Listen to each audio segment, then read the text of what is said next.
Unlike most other long anime titles, this one doesn't appear to act as a mini summary at first glance. Instead, it's a little hazy. Let's have a look. The story begins when an inexplicable god chooses to send an entire school to another world with special abilities in order to utilize them against the land's demon lord. However, after failing to form a team with any of his classmates before everyone was dispatched, one youngster who didn't really have any pals was transferred to a separate site. The youngster, alone and in a new world, struggles to survive and discovers a peculiar fruit in the high-level jungle he'd ended up in.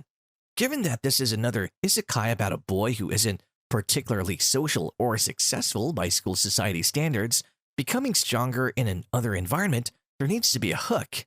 There's always something.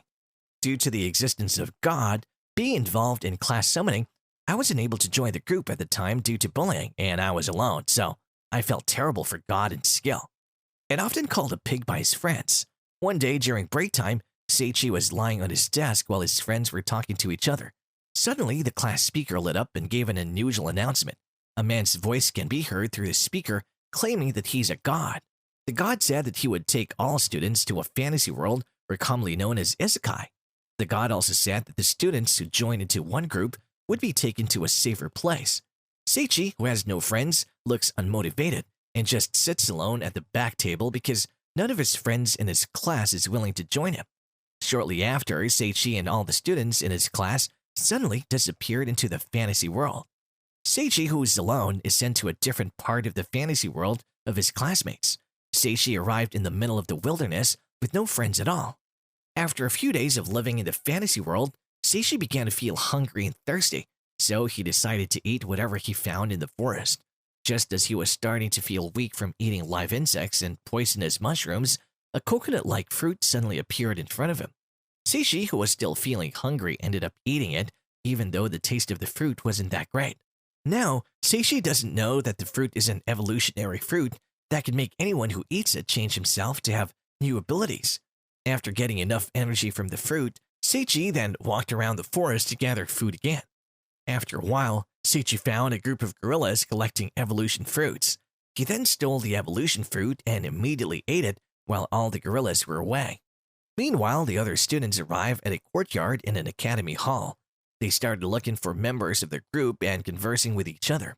Seiichi, who was comfortably enjoying the stolen evolution fruit, was suddenly surprised by the arrival of the group of gorillas who had previously collected the evolution fruit. All the gorillas looked angry and prepared to attack him. Seiichi, who was currently still at a low power level, couldn't defeat the group of gorillas and fell unconscious instantly. But when the gorillas approached his body, they were immediately knocked down by the pungent smell emanating from Seiichi's body. After successfully defeating the gorilla, Seiichi managed to get some items and fruit that could give him new skills. He, who still didn't know anything, greedily ate the whole fruit until it was gone. Within seconds, his body began to undergo changes that made him look more handsome and have a fit body. Now his strength began to rise to a higher level than before. Moments later, a red giant gorilla with a higher power level than Seiichi appeared and invited him to fight. But Seiichi refused the invitation because he knew that the giant gorilla was stronger than him. The giant gorilla, who called herself as Saria, ignored Seiichi's refusal and immediately hit his body until he was thrown far away. Despite being repeatedly hit by the giant gorilla, Seiichi still managed to survive and didn't suffer any injuries. Seiichi didn't even look scared at all by Saria's strength until Saria started to feel amazed by Seiichi's courage. Seiichi then started to act quickly by expending all his skills, but Saria was still invincible. In the end, Seiichi used a stinging stance from his body in hopes that Saria would fall like the previous gorillas. Saria is taken with the aroma of Seiichi's body and soon falls in love with him. Saria plans to bring Seiichi to her home and invite him to marry her. Seiichi, on the other hand, politely declined the invitation and expressed his displeasure with Saria's behavior and treatment. Saria, who has fallen in love with Seiichi, tries to look after him by cooking for him and making him clothes. Seiichi, who despises Saria for always pressuring him to marry, resolves to flee Saria's home. Unfortunately, he encountered a massive spider monster in the middle of his journey. Seiichi encountered a skull creature named Xenos, who was once a noble when he entered the cave. Saria instantly blocked Xenos and sacrificed herself for Seiichi's sake, just as Xenos was about to strike the blade into Seiichi's flesh.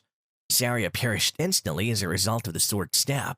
Seiichi felt sorry for all the bad behavior he had shown towards Seiya after seeing her fall before him. He then seeks retribution. Xenos was killed by Seiya. Seiichi apologizes for Seiya's death by crying and kissing her. Seiya somehow came back to life and transformed into a lovely red-haired girl. Seiichi received many things after fighting Xenos, which he could use to improve his skill and power level.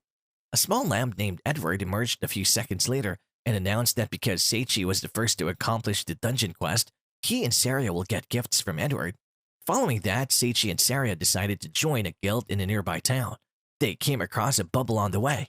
Seiichi was up against a monster of a rather high level, but he could easily crush it with a sword. Seiichi received an item to increase his skills after finding the high-level monster. He also got a black cloak to help him hide his abilities from strangers. When Seiichi and Seiya arrived in the city, Seiichi discovered that the guild was not what he had expected. Florio, the commander of the Wilburg army, collaborates with Seiichi to construct reversal magic that can heal Wilburg's king. Seiichi and Florio ultimately succeeded after giving it their all. King Wilburg should be healed. The monarch was grateful to Seiichi and planned to present him with a gift.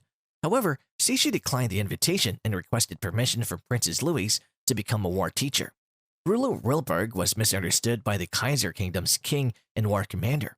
They believed King Wilburg had betrayed them by joining up with the Demon King's army. That is why King Kaiser dispatched Riga to assassinate King Wilburg, despite the fact that the initiating party, the Demon King's troops, not King Wilburg's, formed the alliance. King Wilburg and Barnabas were both pleased with him. Barnabas then requested that Seiichi train as a magician. Seiichi's students received training from a teacher at Babydor. He hesitated at first but eventually agreed. Finally, Seiichi accepted the offer. When Princess Louise returned a few days later, Seiichi said his goodbyes to her as he prepared to depart the Wilburg Kingdom and begin teaching at the Barbader Academy. The Demon Lord, on the other hand, is imprisoned in the crystal. Christ was forced to resuscitate him right away.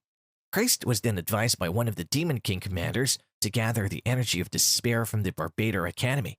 In the meanwhile, Seiichi and his companions, friends from the expedition, are already boarding the train to Barbader Academy. They said their goodbyes to all of the Wilburg Kingdom's guild members and proceeded straight for the academy. Seiichi's degree of power is shown to have increased at the end of the anime. Since his first visit to the fantasy realm, he has grown considerably. We can all learn a lesson from this anime that if you have fat and smelly friends or relatives, never underestimate them. We never know if they will become handsome and meritorious heroes in another world. And that's all for today. Thanks for watching. If you enjoyed this video, make sure to hit that like button, subscribe to our channel, and drop a comment down below if you have any thoughts. That's it, until next time.